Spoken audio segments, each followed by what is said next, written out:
"Lisa, after 12 years, we're eliminating your role," Dana said with that smug little smile she always wore when delivering bad news.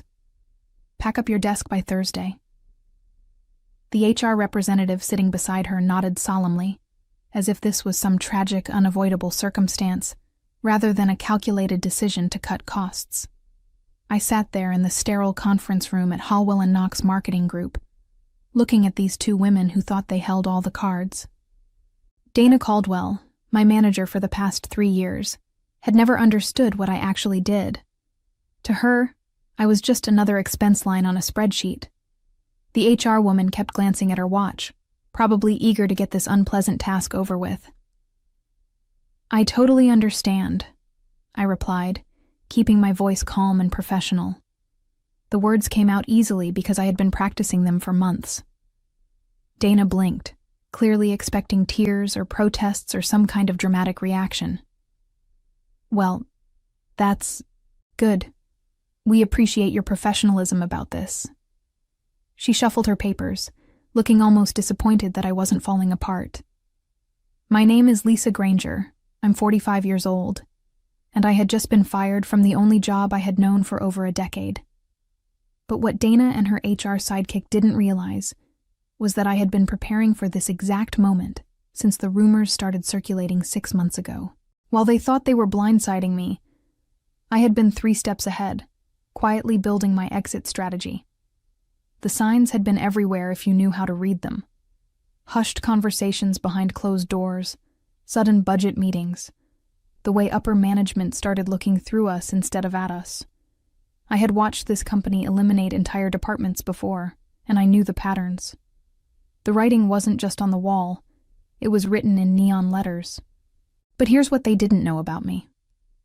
I wasn't just some middle-aged operations coordinator they could discard without consequences.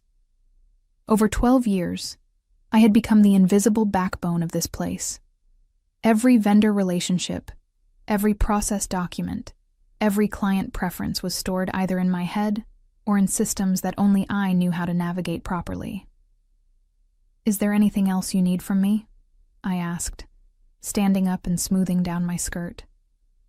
Dana shook her head. "Just make sure to return your badge and laptop when you leave on Thursday."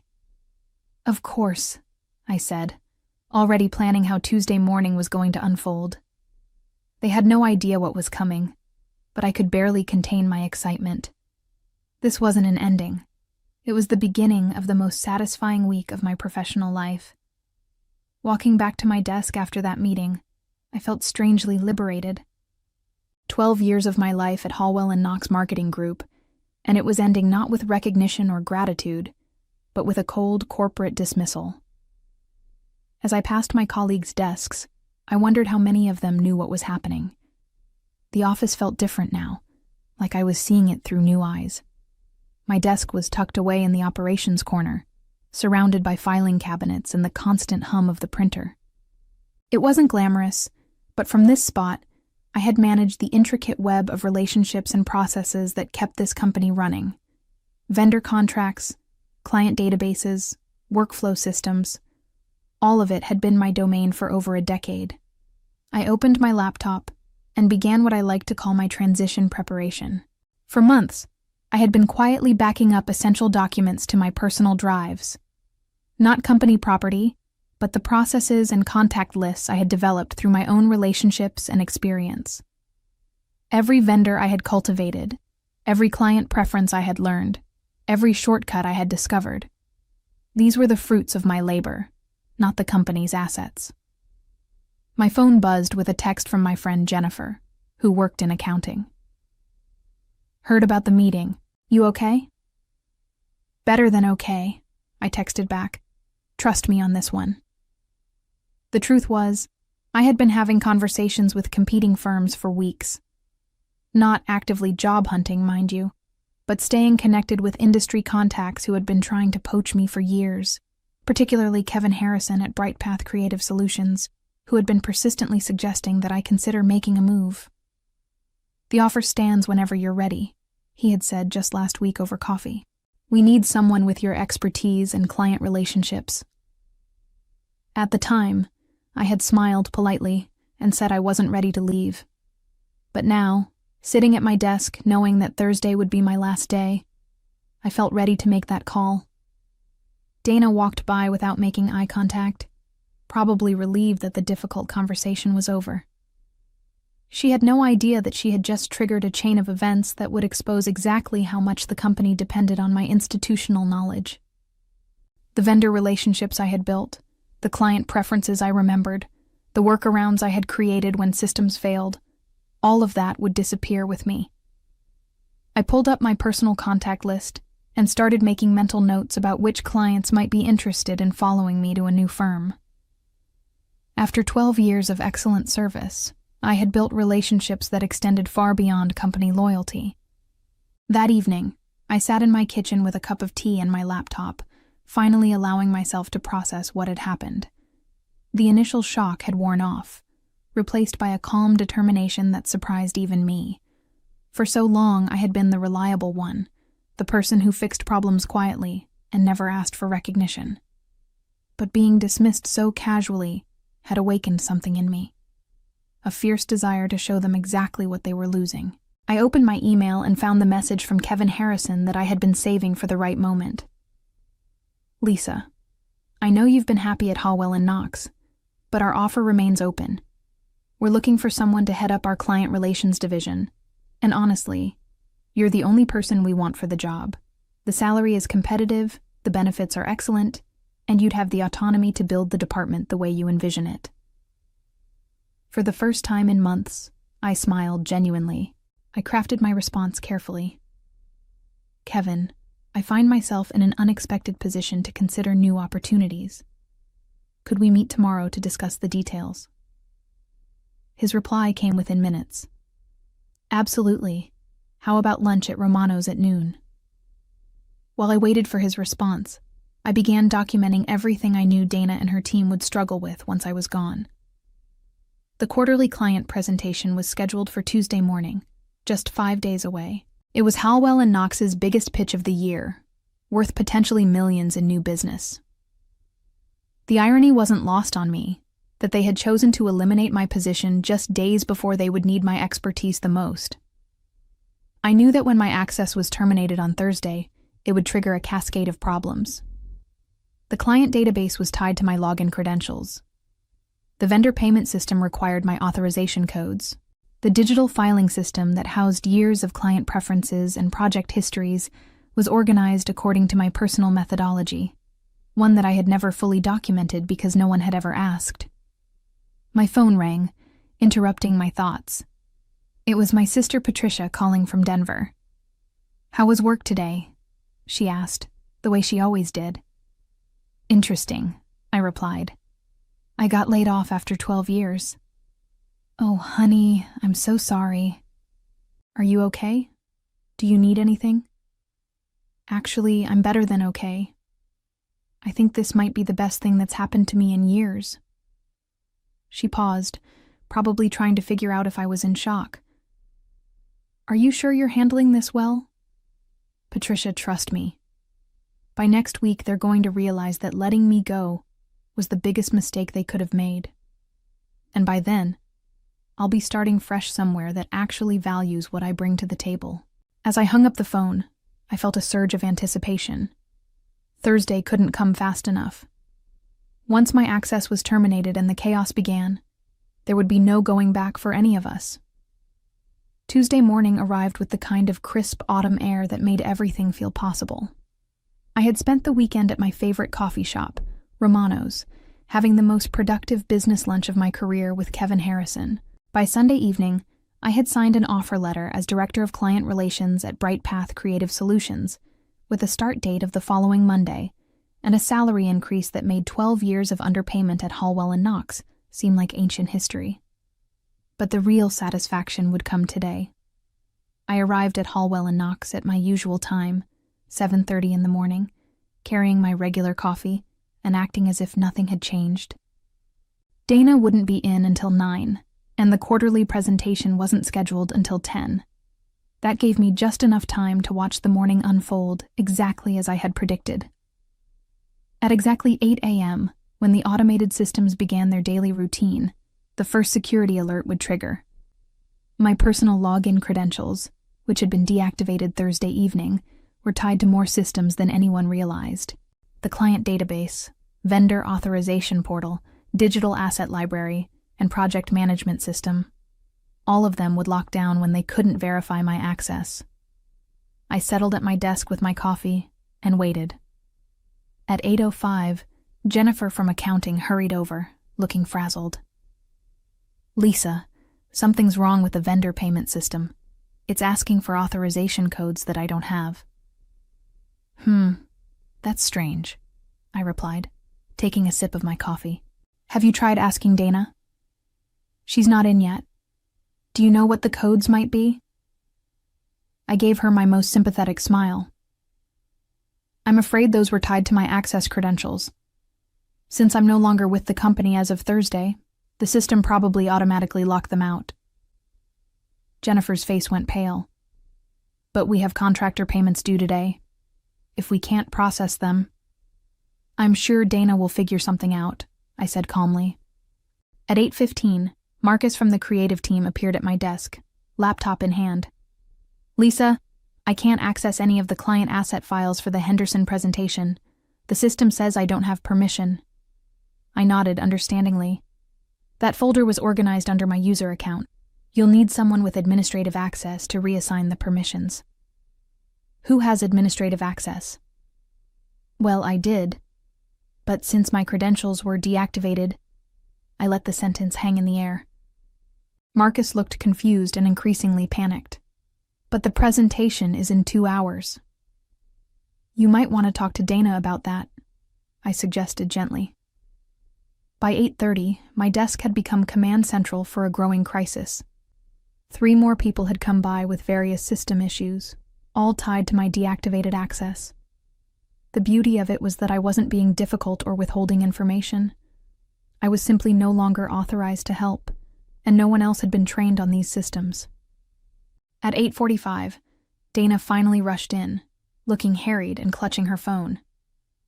She had obviously been fielding calls from home. She beelined straight to my desk, her earlier smugness replaced by barely controlled panic. "Lisa, we need to talk," she said, trying to keep her voice low. "There seem to be some technical issues that we need your help resolving." I looked up at her with complete innocence. "I'd love to help, but as you mentioned Thursday, my role has been eliminated. I'm just here cleaning out my desk until Thursday." "But surely you can help us access the client files for this morning's presentation." "I'm afraid I can't access those systems anymore. My credentials were deactivated when HR processed my termination." The color drained from Dana's face as the full implication hit her.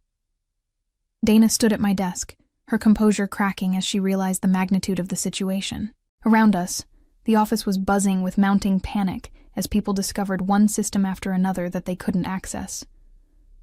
The quarterly presentation was scheduled to begin in less than 90 minutes, and half the materials were locked behind security protocols that only I had been authorized to navigate. "There has to be something you can do," Dana said, her voice taking on a desperate edge. "Can't you log in just this once?"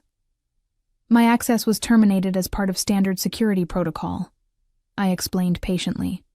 "HR would have done that automatically when they processed my separation paperwork. I couldn't log in even if I wanted to." This was only partially true. While my company credentials had indeed been deactivated, I had anticipated this exact scenario and made sure to download copies of essential documents to my personal devices. But Dana didn't need to know that. Marcus appeared again, this time with 2 other team members in tow. "Dana, we can't find any of the Henderson Industries client preference files. Lisa says they were in a folder tied to her account." "What about backups?" Dana asked frantically. "I'm sure there are backups," I interjected helpfully. "But they would be in the archival system, which also requires special access permissions. IT might be able to help you, but that could take hours." As if summoned by our conversation, Henderson Industries themselves called. I watched Dana's phone light up with their number, and she shot me a pleading look before answering. "Good morning, Mr. Henderson. Yes, we're very excited about today's presentation." "What?" No. Lisa Granger she's transitioning to other responsibilities. I understand you had questions about the campaign messaging. I could hear Mr. Henderson's voice through the phone, asking specifically for me to clarify some details about their brand guidelines. Dana covered the phone and whispered urgently, "He wants to talk to you about their specific requirements." "I'm no longer authorized to speak on behalf of the company," I replied professionally. "Company policy prohibits former employees from engaging in client communications." Dana's conversation with Mr. Henderson continued for several more painful minutes, with her repeatedly promising that someone would get back to him with the information he needed. When she hung up, she looked like she might be sick. "Lisa, I think there's been a misunderstanding about your departure timeline," she said carefully. "Perhaps we could extend your last day until after the presentation." I tilted my head thoughtfully. "That's an interesting idea, but my paperwork has already been processed. I've already accepted another position that starts Monday. Changing the timeline now might create complications with the new company." This was the moment I had been waiting for. Dana's eyes widened as she processed what I had just told her. "You've accepted another position?" "Oh yes, I should have mentioned that sooner. BrightPath Creative Solutions offered me a director role. I'm very excited about the opportunity." I didn't need to spell out that BrightPath was one of Hallwell and Knox's biggest competitors. Dana was smart enough to connect those dots herself. I could see her mind racing, probably calculating how many clients knew me personally and might consider following me to my new firm. The phone at her desk rang again, then Marcus's phone, then Jennifer's. One by one, vendors and clients who had been used to working directly with me were discovering that their primary contact had vanished without notice. And with each call, the scope of the crisis became clearer to everyone in the office. Except they still didn't understand the full picture of what was coming next. By 9:30 a.m., the office had descended into complete chaos. Dana was fielding angry calls from clients while simultaneously trying to coordinate with IT to restore access to critical systems. The Henderson Industries presentation had been delayed twice, and I could see sweat beading on her forehead as she struggled to manage multiple crises at once. That's when my phone rang with a call that would make this morning even more interesting.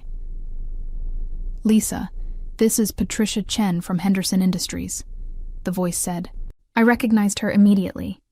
She was the marketing director who had worked closely with me on several campaigns over the past 3 years. "I heard through the grapevine that you're no longer with Hallwell and Knox. Is that true?" I glanced around the office to make sure no one was listening. "Yes, my role was eliminated last week." "That's unfortunate for them," Patricia said, and I could hear the smile in her voice.